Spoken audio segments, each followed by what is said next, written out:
오늘의 사연 지금부터 시작할게요. 안녕하세요. 저는 올해 35살이고 결혼 10년 차에 초등학교 다니는 아들이 있는 여자입니다. 아무것도 모르던 대학교 1학년 때 같은 과 선배가 저한테 엄청나게 구애를 했었는데요. 정말 귀찮을 정도로 따라다니던 그 선배를 받아주고 본격적으로 연애를 한 지 5년쯤 되었을 때 대학을 졸업하고 그 남자와 결혼을 하게 됐죠. 당시 제 남편은 저를 항상 따뜻하게 대해주면서 많이 아껴줬고 고등학교 때까지 공부밖에 몰랐던 저로서는 당시 남자라고는 남편밖에 눈에 들어오지 않았기 때문에 눈에 뭐가 씌이기라도 한 건지 너무나 잘생기고 멋져 보여서 집안의 반대를 무릅쓰고 결혼을 했습니다. 어릴수록 더 용감하다는 게 어떤 말인지 알겠더군요. 여기 집은 재벌가지는 아니라도 할아버지 때부터 제법 큰 규모의 가전제품 관련 공장을 운영하였고 아버지가 그 일을 물려받으셔서 저는 부족함 없이 자랐습니다. 졸업 후 저는 아버지 회사에 입사한 지 7년 만에 사내 이사가 되었고 대기업 입원 못지않은 연봉을 받으며 살고 있었죠. 하지만 남편은 시골에서 태어나 흙수저 집안으로 장가올 때도 서울에 집을 마련하는 건 감히 엄두도 내지 못했고 문만 들어와 살았습니다. 아파트에 살림살이까지 싹 다 저희 집에서 해줬어요. 그래도 자존심은 있었던지 우리 회사에 들어가서 일하라니까 그건 또 죽어도 싫다면서 마지막 남은 자기 자존심이라도 지켜달라고 하더라고요. 충분히 이해할 수 있었습니다. 그래도 남편이 능력은 충분히 있었던 남자였기 때문에 여기저기 원서를 해더니 제법 규모가 있는 회사에 취업을 하게 됐고 당시에 저희 가족들에게도 많은 인정을 받았죠. 남편에 대한 믿음이 많이 없어서 그랬던 건지는 모르겠지만 이 정도만 무언가를 이루어도 크게 인정을 해주더라고요. 하지만 문제는 회사에 들어가는 게 전부가 아니었죠. 다른 입사 동기나 심지어 후배들도 다 진급하는데 신랑은 융통성이 없어서인지 매번 진급 시험에 떨어져 항상 어깨가 축 처져 있고 스트레스를 너무 많이 받아 원형 탈모에 대상포진까지 걸려서 결국 병원에 입원하는 사태까지 가게 되었습니다. 본인만의 신념이 있다고 하는데 옆에서 지켜보는 저로서는 참으로 안타깝더군요. 그래도 나름 알아서 잘하겠거니 싶었지만 옆에서 계속 그 모습을 지켜보던 저도 너무 힘들어서 남편을 설득하기 시작했어요. 이제 할 만큼 해봤으니까 우리 아빠 도움 좀 받으면서 편하게 살아라고 왜 그렇게까지 사서 고생을 하냐고. 자기도 이제 우리 집 사람인데 왜 그렇게까지 남처럼 계속 고생만 하려고 하냐고 말입니다. 남도 아니고 장인어른 도움 좀 받는 게 그렇게 자존심 상하는 일인 건지 잘 모르겠더군요. 이렇게나 몸이 상해가는 모습을 지켜보는 저도 힘들어서 결국 남편은 아버지의 도움을 받기로 했습니다. 도움을 주려는 입장에서 이렇게까지나 매달려야 하는 게 오히려 이상한 그림 같긴 했지만 그만큼 남편이 고집이 있던 편이라서 어쩔 수 없었어요. 아버지는 그동안 밖에 나가서 고생했다며 위로도 해주시고 하나밖에 없는 사회제면 세워준다면서 저희 회사 납품 관련 하청업체를 하나 차려주셨죠. 작은 회사지만 대표 소리도 듣고 외제차 타고 골프도 치러 다니고 전에 다니던 회사 동료들을 만나 자랑도 하고 밝아진 남편 모습을 보니까 저도 기분이 좋았습니다. 아무리 그래도 사위한테 이 정도까지 해주는 집이 있을까요? 저희 남편이 정말 전생의 나라라도 부한 거 아닌가 싶었죠.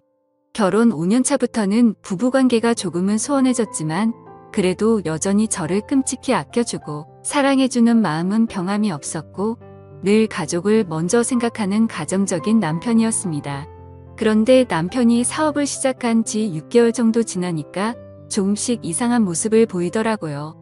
밤늦게 들어오는 날이 너무 많다든지 TV 보다가도 누군가와 카톡 메시지를 주고받는다든지 그런 모습이 솔직히 좀 이상했어요. 처음에는 사업하는 사람이라서 어쩔 수 없다 싶었지만 그 정도 수준이 아니었거든요. 그러던 어느 날 늘 휴대폰을 들고 다니면서 누군가와 메시지를 주고받는 모습을 제 두 눈으로 수차례 목격했었는데 주고받은 메시지가 하나도 없이 깨끗이 지워져 있는 거예요. 뭔가 숨기고 싶은 게 있구나 싶으면서 남편이 수상하게 느껴지더라고요. 그래도 한편으로는 설마 내 남편이 그러겠나 싶었고 가진 거 하나 없이 장가와서 지금 누리고 있는 모든 게 저 때문인데 간이 배 밖으로 나오지 않고서야 있을 수 없는 일이라고 생각했죠. 이런 저의 생각과는 다르게 그날 저는 남편의 수상한 행동 때문에 도저히 잠이 오지 않았습니다. 그래도 제가 모르는 다른 일이 있겠지 싶어서 더 이상 궁금해하지도 않았고 의심도 하지 않기로 했습니다. 그렇게 며칠이 흘렀는데도 남편의 수상한 행동은 멈추지 않았고 너무도 조심스럽게 행동하는 남편의 모습이 더 이상해 보이기 시작했죠.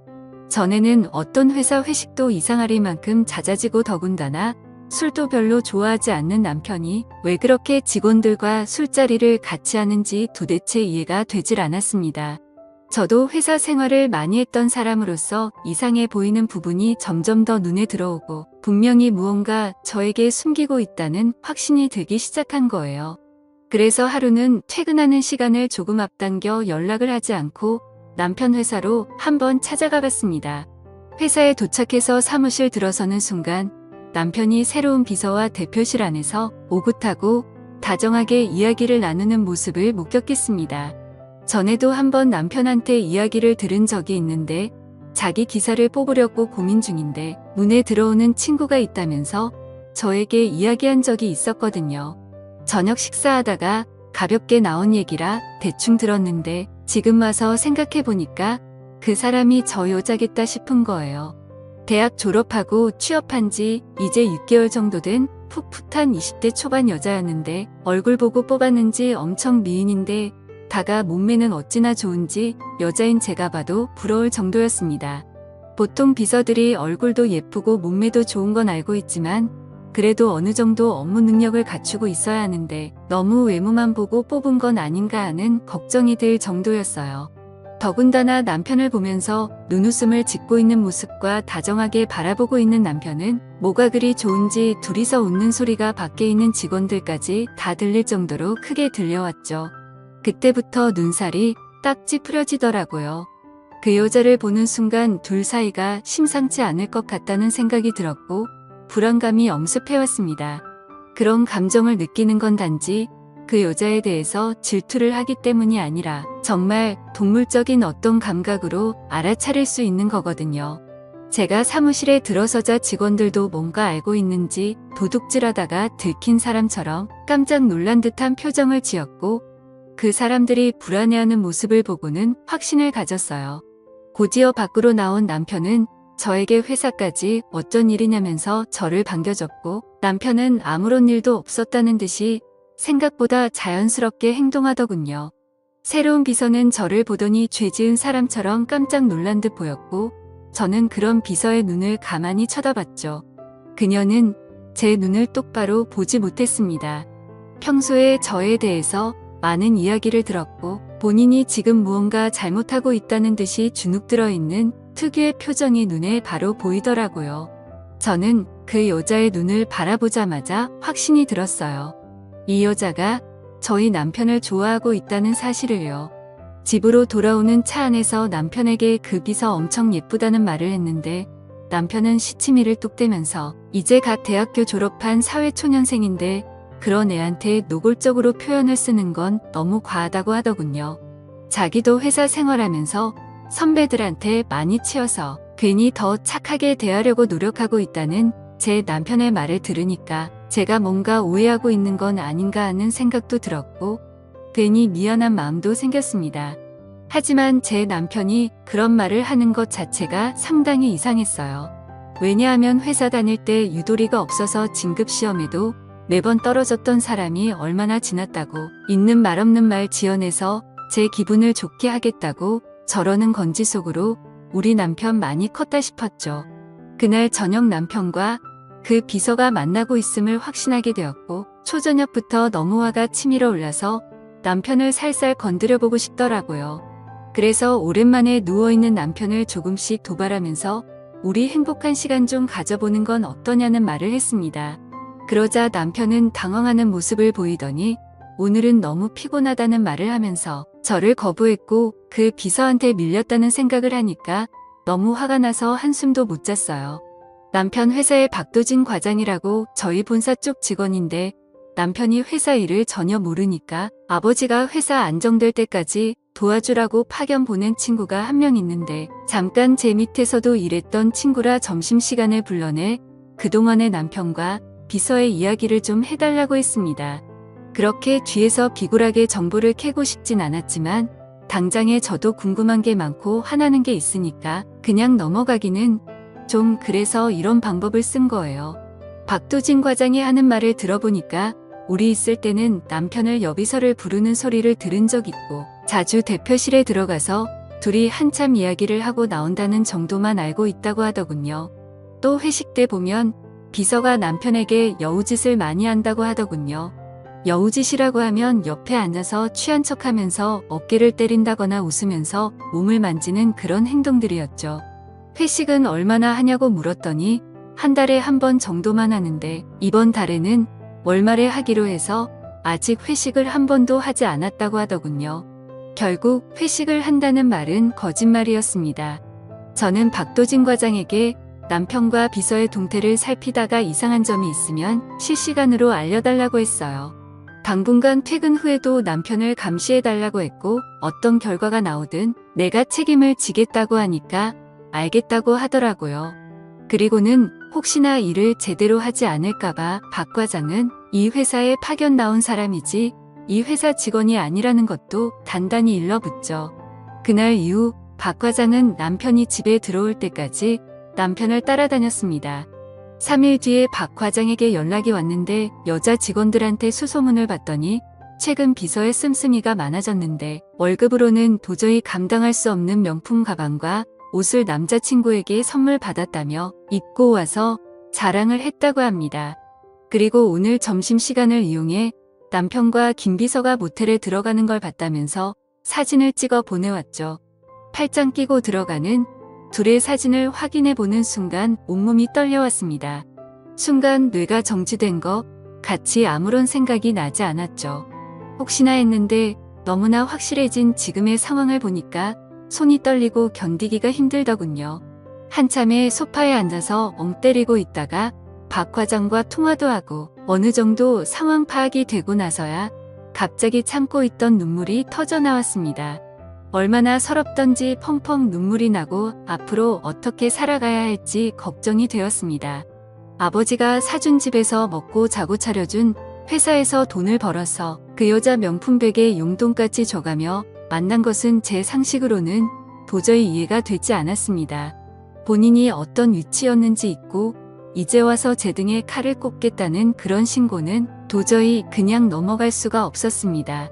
저는 낮에 젊은 여자와 놀아나고 퇴근을 하고 집으로 와서는 아무 일도 없었다는 듯 평소처럼 행동을 했습니다. 며칠 정도는 더 두고 보고 싶었지만 도저히 참을 수가 없었고 남편이 들어오자마자 박 과장이 보내온 사진을 들이밀었습니다. 남편은 때도 박도 못하는 증거에 잘못했다면서 그 자리에서 바로 저에게 사과를 하면서 변명을 늘어놓기 시작했죠. 그 여자가 얼마나 들이대는지 도저히 거부할 수가 없었다면서 자기가 사랑하는 여자는 저 한 명밖에 없다는 걸 알지 않냐고 무릎까지 꿇고 애원하기 시작하더라고요. 저는 아무런 대꾸도 하지 않고 남편을 집 밖으로 쫓아내버렸습니다. 여기가 우리들 집이 아니고 내 집이라는 걸 기억하고 당신이 대표 소리 들으면서 다니는 회사가 우리 회사가 아니라 내 회사라는 것을 똑똑히 기억해두라면서 다시는 얼굴 볼 생각하지 말고 이혼 서류에 도장 찍을 준비나 하라고 했어요. 남편은 계속해서 무릎 꿇고 사과를 했지만 끝까지 받아주지 않았고 어떻게 나를 배신할 수가 있냐면서 당신 같은 남자는 고생을 좀 해봐야 정신을 차릴 거라고 아주 매정하게 쫓아냈어요. 아버지에게 전화를 한 뒤 사정을 말하고는 이혼하겠다고 했는데 아버지가 하는 말이 너무 성급하게 결정하지 말고 며칠 더 생각한 뒤 결정하라면서 마음을 진정시켜줬습니다. 다음 날 남편의 또 다른 카드 내역서를 발견했는데 비서와 같이 있을 때 사용한 금액이 한 달에 수백만 원 가까운 금액이었고 명품 가방에 옷, 신발, 반지, 옷걸이까지 머리에서 발끝까지 싹 다 사줬더군요. 그동안 모텔을 하루가 멀다 하고 얼마나 드나들었는지 카드 내역서의 반 이상이 모텔비 내역으로 꽉 차 있었습니다. 저는 한 성가라는 친구 2명을 데리고 남편 회사로 찾아갔고 비서의 얼굴을 보자마자 상욕을 하면서 머리채를 붙잡고는 쥐고 흔들면서 온몸을 칭칭 휘감고 있던 남편이 사준 옷을 하나하나 벗겼습니다. 저는 그 여자에게 미친 듯이 쏘아붙이기 시작했는데 그 여자도 성가에 있었는지 저를 째려보면서 밀리지 않으려고 하더군요. 정말 괘씸했습니다. 유부남을 건드리면 어떻게 되는지 똑똑히 보여줘야겠다는 생각에 그녀의 머리를 잡아 뜯었습니다. 그 여자는 정말 독하게도 계속 가만히 있더군요. 근데 갑자기 남편이 나타나서는 저를 감싸는 게 아니고 그 비서를 보호하더군요. 지금 이 상황에서도 누구를 편에 서야 하는지 모르는 멍청하고 한심한 제 남편을 보니까 이제는 정말 도저히 되돌릴 수 없는 강을 건너고 말았다는 생각이 들었습니다. 이 남자는 제 남편이 아니라 이미 다른 여자의 남자가 된 거였어요. 요즘 들어 회사가 워낙에 시끄러우니까 평소에는 아예 오시지도 않던 아버지가 여기로 오셔서 분위기를 보더니 제 남편을 미쳤고 제 남편은 그만 바닥에 넘어지고 말았어요. 그리고 그 비서라는 여자에게 이 남자는 당신이 가지는 게 좋겠다. 우리 딸이 가지기에는 너무 허접한 사람이라서 도저히 안 되겠다고 그러니까 둘이서 평생 잘 먹고 잘 살아보라고 하셨죠. 이제 이 남자는 돈도 없는 빈털터리가 될 텐데 그래도 계속 이 남자를 만날 거냐고 물었고 그 여자는 고개를 절레절레 저었습니다. 그 모습을 지켜보던 제 남편은 믿을 수 없다는 눈빛으로 그 비서를 쳐다보더라고요. 돈 때문에 자기를 만나고 있었다는 걸 몰랐나 봐요. 멍청하기 짝이 없죠. 현재는 가정 파탄을 이유로 소송을 진행하고 있으며 남편도 회사와 집에서 쫓겨났습니다. 남편은 현재 그 여자와 완전히 헤어지고 옆 동네 원룸에서 조용히 살고 있다는 말을 들었는데 앞으로 어떻게 될지 궁금하네요. 저는 그 멍청한 남자를 다시 받아줄 생각이 없습니다. 평생 저희 회사에서 말단 직원으로 개처럼 일하는 꼴이나 보면서 늙어가는 모습을 지켜보고 싶어요. 오늘 준비한 사연은 여기까지입니다. 이야기 재미있게 들으셨다면 구독과 좋아요 한 번씩 부탁드리고요. 오늘도 좋은 하루 되세요.